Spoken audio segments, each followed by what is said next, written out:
ये है दिल्ली दर्पण।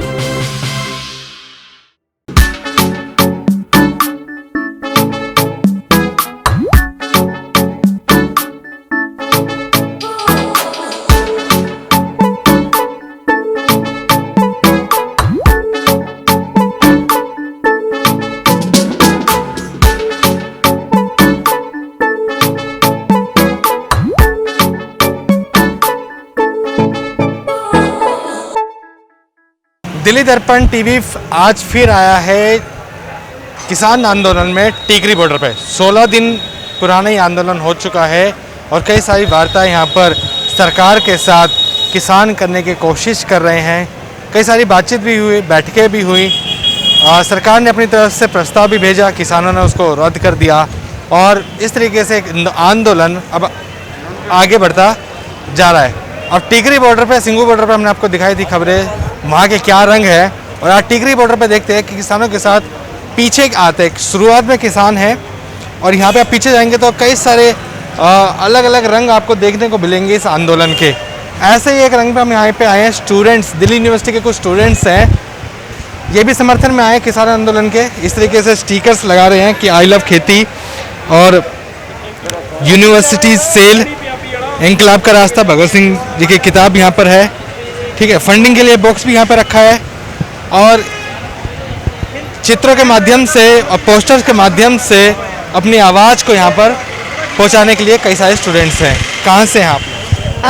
हम लोग दिल्ली यूनिवर्सिटी के स्टूडेंट हैं। मेरा नाम राजवीर है और हम लोग एक स्टूडेंट ग्रुप है भगत सिंह छात्र एकता मंच, जो 26 तारीख से ही 27 तारीख से ही इस मार्च के अंदर शामिल हुआ है। और तब से लेके हम कल तक सिंघू बॉर्डर पे थे और कल हम लोग टिकरी बॉर्डर पे भी आए हैं, ताकि हम लोग अपने पोस्टर्स के ज़रिए, अलग अलग चीज़ों के ज़रिए लोगों तक अपने बात पहुंचा पाए। कुछ लोग किसान आपसे बातचीत करते हैं तो किस तरीके के बता रहे हैं कि समाधान होगा या नहीं? पहली बात तो यह है कि जो लगातार 6 बार मीटिंग्स हो चुकी हैं, जो किसान लीडर्स हैं, और अभी तक कोई सल्यूशन नहीं निकल के आ रहा है। अभी जो लोग हैं, लोगों का जो रवैया है वो यही है कि तीनों कानून वापस होने चाहिए।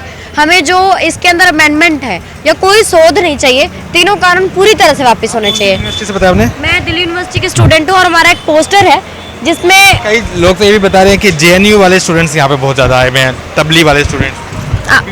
देखिए, बहुत सारे जो अलग अलग तरीके से जो सवाल करते हैं वो आतंकवादी हो जाते हैं। हमारा एक पोस्टर है जिसमें हम लोग बोल रहे हैं कि जो हम किसान हैं, आतंकवादी नहीं। जिस तरीके से प्रचार किया जा रहा है कि खालिस्तानों का प्रोटेस्ट है, जो भी सरकार के खिलाफ आवाज़ उठाता है वो टुकड़े टुकड़े गैंग हो जाता है, वही देशद्रोही हो जाता है, वही आतंकवादी हो जाता है, वो जिहादी हो जाता है। स्टूडेंट कहाँ हो जाता है? स्टूडेंट भी टुकड़े टुकड़े गैंग है। अब देखिए JNU के लिए क्या प्रचार है, लेकिन मैं दिल्ली यूनिवर्सिटी के स्टूडेंट हूँ तो हम लोग इसको भी कहने की कोशिश कर रहे हैं कि यहाँ पे हर तरह के लोग हैं, हर मतलब वर्ग से लोग आ रहे हैं। हम स्टूडेंट्स हैं तो हम मजदूरों किसानों के बच्चे हैं, इसीलिए आ रहे हैं। अगर हमारे आधार पे हमला है तो हम लोग यूनिवर्सिटीज़ के अंदर पढ़ेंगे कैसे, हम लोग कॉलेजेस की फीस भरेंगे कैसे, जब हमारे मजदूर किसान जो है वो कमा ही नहीं पाएंगे, उस पर हमला है। हमारे स्टूडेंट है, इतना तो चीज़ें समझ में आती होंगी ना कि अगर सरकार कुछ लेके आ रही है तो शायद सही भी लेके आ रही हो, सोच समझ के। इतने बड़े बड़े पहले लोकतंत्र है क्या? यही लोकतंत्र है क्या? जो भी हमारी सरकार करेगी वो सही है क्या? वोट डालना ही सिर्फ लोकतंत्र है? हम लोग जब भी मतलब सवाल है, इवन के लॉकडाउन के अंदर जिस तरीके से कानून पास किया गया वो बिल्कुल अनडेमोक्रेटिक तरीका है।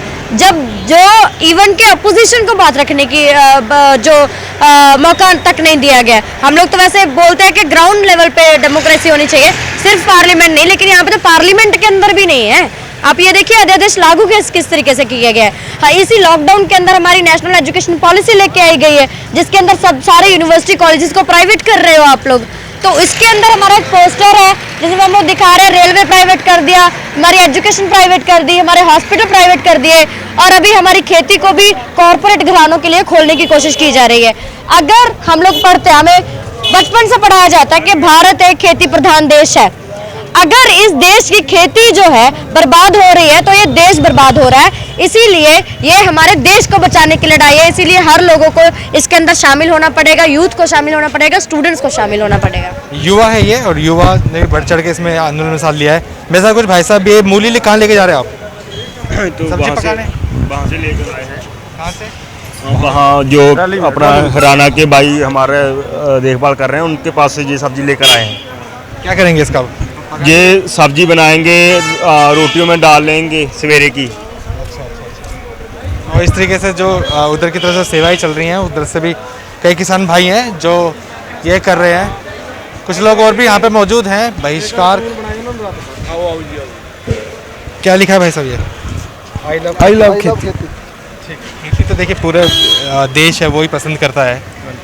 क्या लग रहा है कि अब समाधान कहाँ रुक गया? समाधान सर ऐसा है, जो सरकार है उसका एटीट्यूड बहुत ज़्यादा है।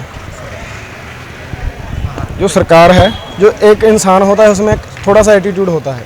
जो ये मोदी सरकार है इसमें इतना एटीट्यूड है, जो जहाँ करोड़ों आदमी बैठे हुए हैं, किसान आए हुए हैं, उनका जो इसको कोई फिक्र नहीं है। उसको ऐसा है कि सड़कों पे रुलने दो, कोई फिक्र नहीं है किसान का। आप क्या करते भैया? मैं स्टूडेंट हूँ। स्टूडेंट यहाँ पे कितना लगता है कि कितना स्टूडेंट आया होगा? स्टूडेंट इसमें होगा तकरीबन 1 लाख से ऊपर होगा। 1 लाख तो बहुत कम किया मैंने, मतलब मैं अपनी साइड का बोलता हूँ। पंजाब में मैं मोगा जिला से हूँ, मोगा जिला के विलेज से 50% स्टूडेंट है। सबके सब स्टूडेंट क्यों लग रहा है? क्यों स्टूडेंट क्यों आ रहा है? स्टूडेंट को पता चला है कि हमारे साथ जो फ्यूचर में आने वाला हमारा फ्यूचर कितना ख़राब हो रहा है, ठीक है ना। क्योंकि स्टूडेंट को मालूम है जहाँ पर प्राइवेट सेक्टर आ रहे हैं, हमारी खेती वगैरह या कोई भी बिजनेस वगैरह वो भी ख़त्म हो जाएगा। जॉब तो वगैरह मिलती नहीं है, हम देख ली, ठीक है ना। जितना मर्जी पढ़ाई कर लें लेकिन जॉब तो नहीं मिलती, ठीक है ना। स्टूडेंट को मालूम अभी पड़ा है कि कितना हमारे लिए औखा वक्त आ रहा है, उसको अभी संभाल लें, ठीक है। अच्छा, आप भी भ्रमित वाले स्टूडेंट हो? क्योंकि कहा जा रहा है कि बहुत सारा स्टूडेंट भ्रमित वाला है, टबली वाला है। किसान को भी बताया जा रहा है भ्रमित है। नो सर, ऐसी कोई बात नहीं। हम सभी इस आंदोलन में जो आए हुए हैं, सभी किसानी को लेकर इस जो इन्होंने ब्लैक कानून बनाए हैं, ये ब्लैक लॉ इन्होंने लागू किए हैं, उसका हमको पूरी अवेयरनेस है, सब पता है ये क्या कर रहे हैं। आपको तो पता ही है, बार बार रिपीट करने की ज़रूरत नहीं है। जो 3 लॉ हैं, मतलब यही कहना चाहेंगे कि सरकार अपनी जिद छोड़ दे और इस कानून को रद्द करे। जो अगर नहीं छोड़ेगी तो फिर आप छोड़ दोगे? नहीं, हम जहाँ रहेंगे, गोली खा लेंगे, पर हम अपनी जिद नहीं छोड़ेंगे। कानून है जो रद्द करा कर ही जाएंगे।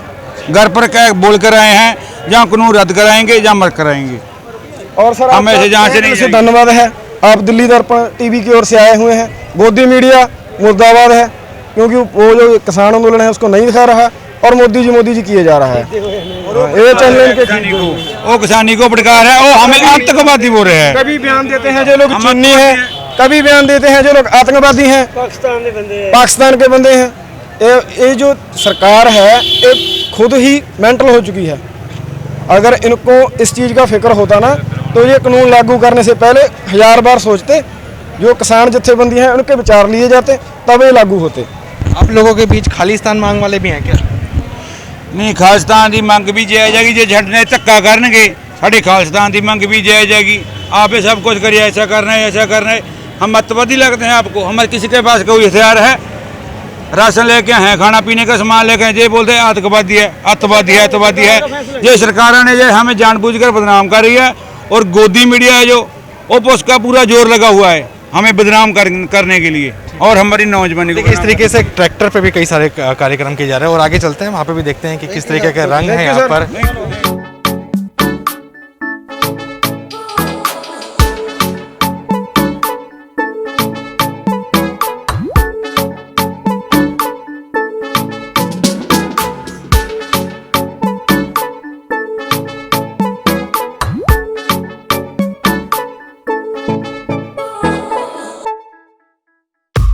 लेटेस्ट खबरों के लिए सब्सक्राइब करें हमारा YouTube चैनल या फिर लॉग ऑन करें www.delhidarpantv.com। खबरों की कवरेज और विज्ञापनों के लिए संपर्क करें इस नंबर पर।